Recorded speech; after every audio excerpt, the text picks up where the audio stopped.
Na-recover ng mga otoridad ang isang abandonadong van na may kargang hinihinalang smuggled cigarettes matapos itong masangkot sa isang aksidente sa National Highway sa Purok 3, Barangay Gatob, Zamboanga del Sur.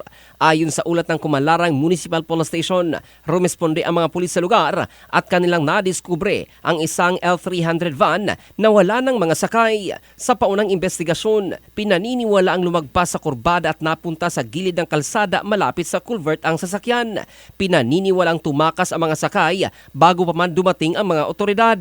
Sa isinagawang inspeksyon, natagpuan ng mga otoridad ang humigit kumulang 390 reams ng branded cigarettes na may tinatayang halagang 390,000 pesos.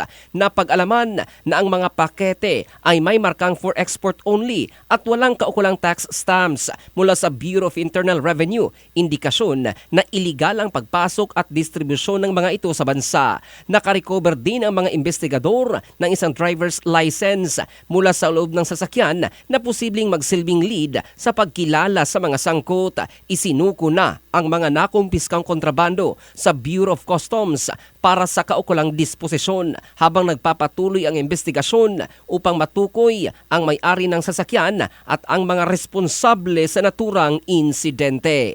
In the heart of changing lives, ito si Jofel Candado ng Brigada News Philippines, the Music and News Authority.